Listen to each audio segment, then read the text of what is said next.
Greetings and welcome to Chicago. You know, some say it's just called the Windy City because of politics, but this wireless mic would disagree with them. It's also the wind. The Chicago River runs through this city. It's not that cold. It's like in the high 50s. I'm so grateful to be here. I'm popping in on a work trip, but I'm going to try to show you some unique food and snack spots that are not pizza or hot dogs. So that's the theme of this quick 2-day trip to Chicago. Thanks for being here. Hopefully this picks up, and hopefully you stay watching Peak Merch. All right, we're kicking things off here at the Berghoff, family owned and operated since 1898. But it was actually in 1870 when Hermann Berghoff emigrated here from Germany. He did a lot of things, worked on cotton and sugar cane plantations, allegedly, according to the website, even spent time in Buffalo Bill's Wild West show, then opened his own brewery in Indiana. But it wasn't till the famous Chicago World's Fair in 1893 when Hermann set up a stand in the Midway Plaisance and sold his beers to people entering and exiting the fair. It was so successful, the guy said, hey, I should just bring my beer to Chicago. And in 1898, that happened. I've eaten here before. I've tried the drinks. They're both, it's a lovely, nice German spot in the downtown loop. And from what I remember, they have merch. So let's hop in and see what we can find.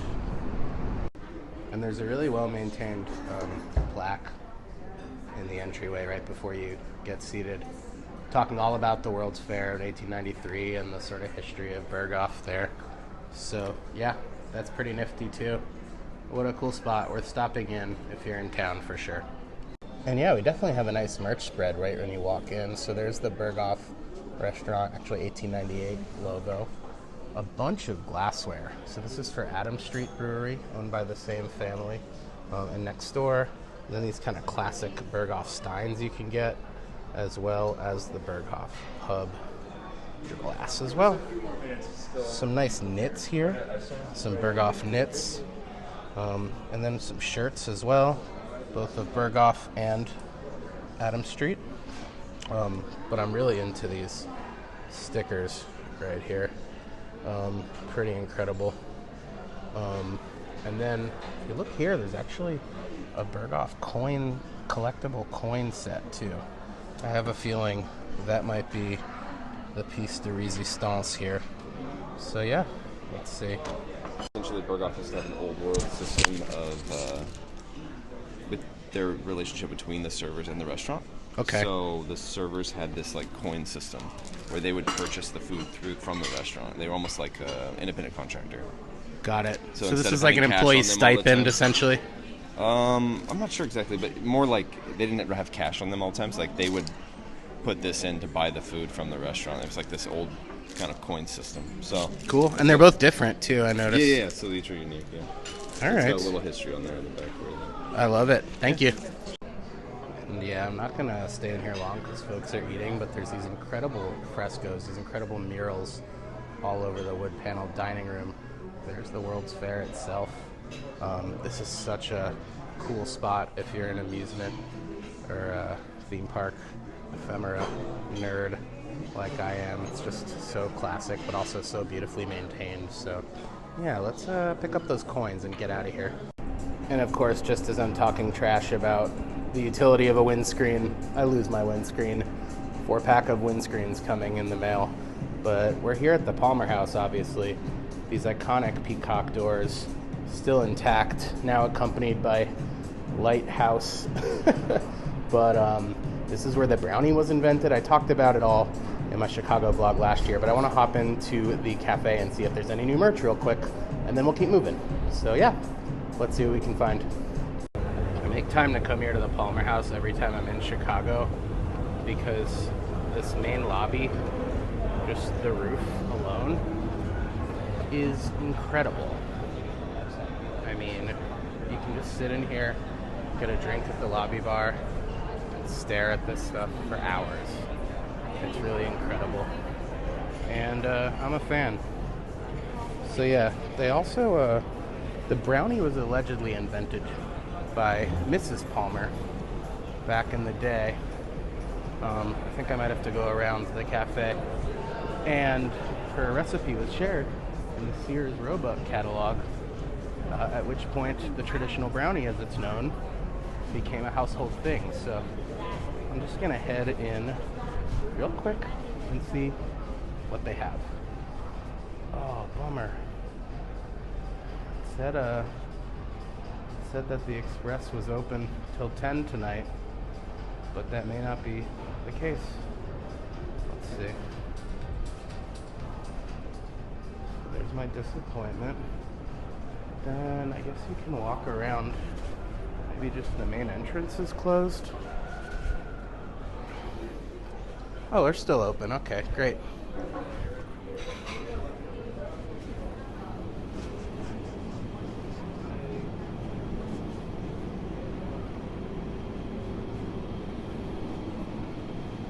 Okay, here it is. The famous Palmer House brownie. Definitely gonna pick up one of these.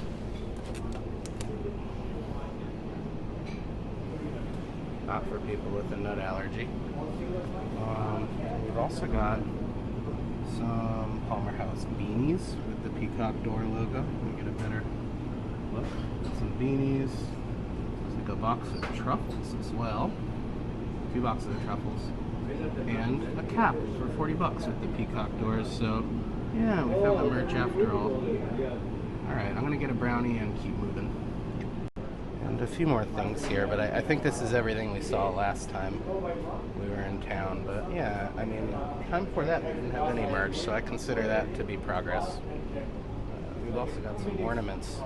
Here's the Palmer House brownie in all its glory, in ornament form. Actual brownie here. And there's another ornament here with the peacock logo as well.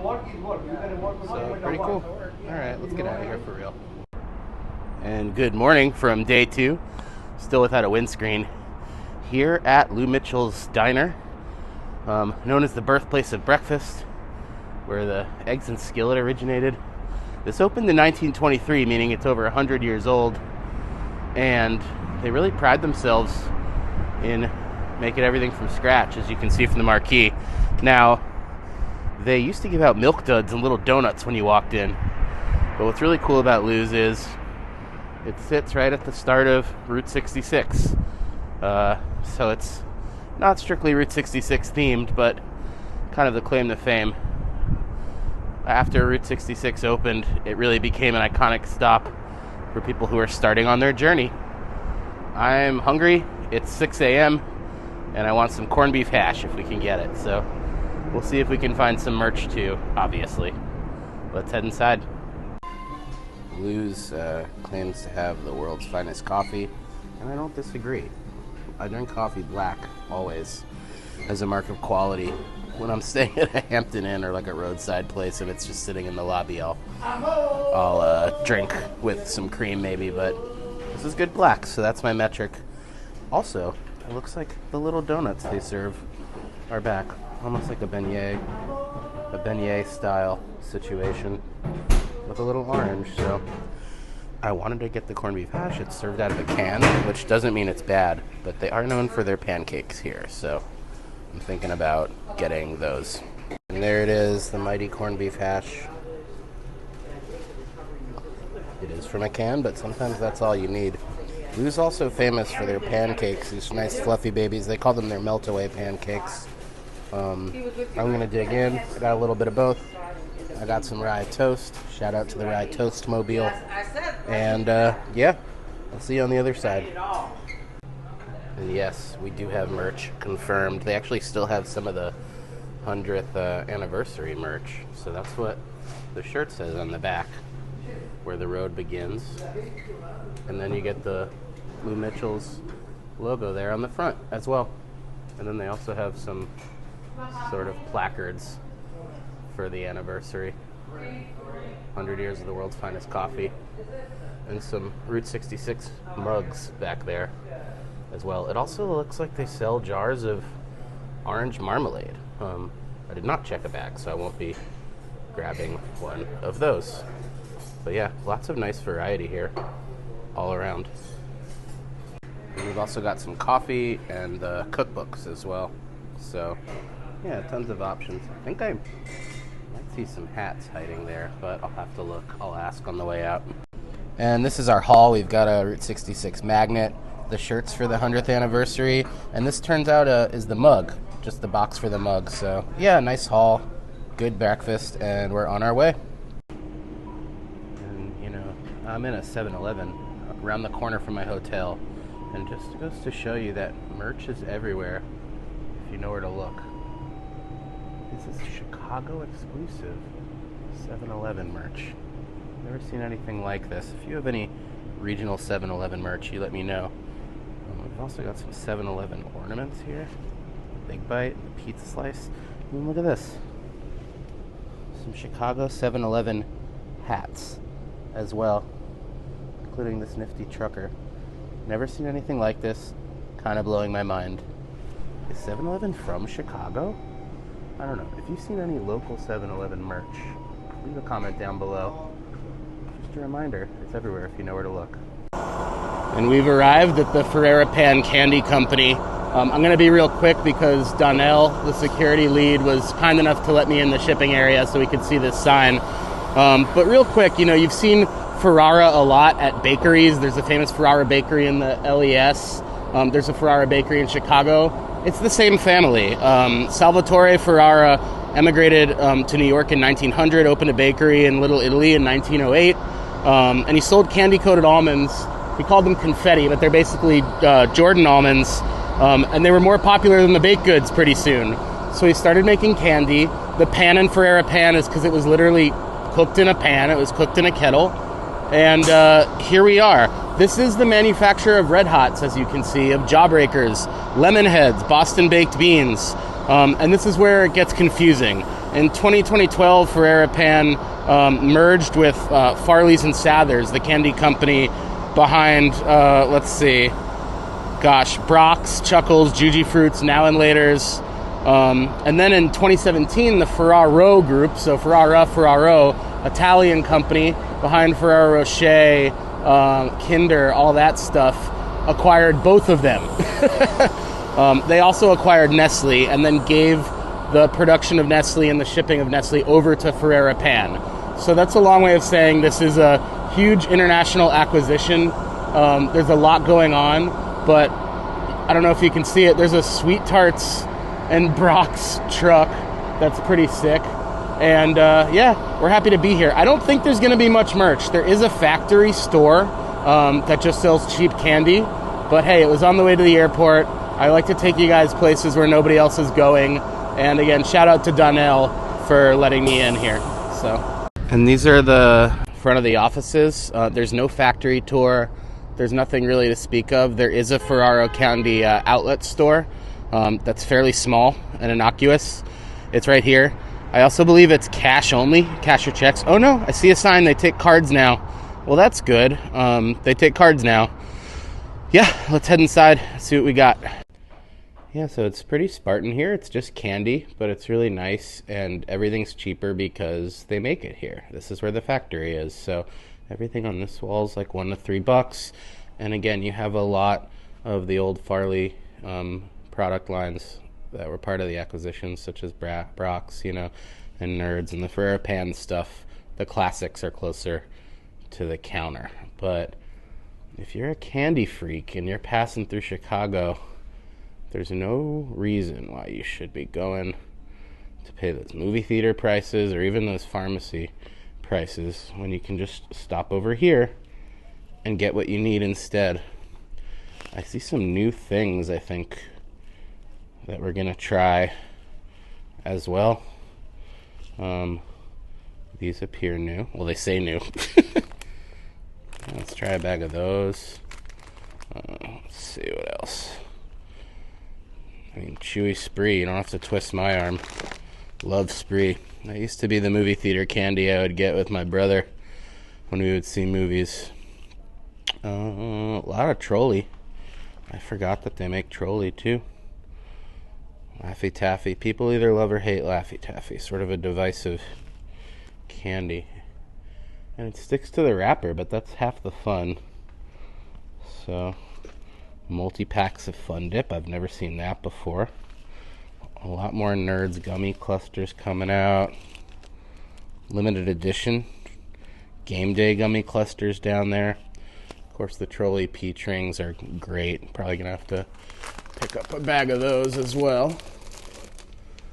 And yeah, we'll look at the Brock stuff too. Coffee hard caramels, classic hard caramels, and butter rum hard caramels. Excellent.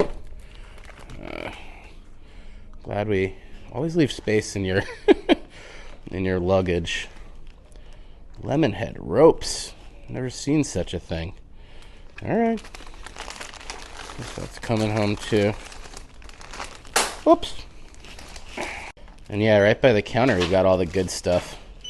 Because I grew up on the Ferrero Pan candies, like Lemon Heads and Red Hots and Boston Baked Beans. That's our main.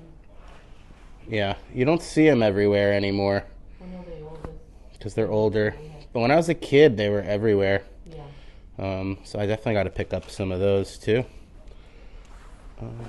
And then, okay, it looks like we got more caramel and jelly beans here in the case. Oh, Atomic Fireball, of course. That's a Ferrero Pan candy too. Good way to break your teeth. All right. Yeah, if you need some candy, I'm going to tell my friends to stop by.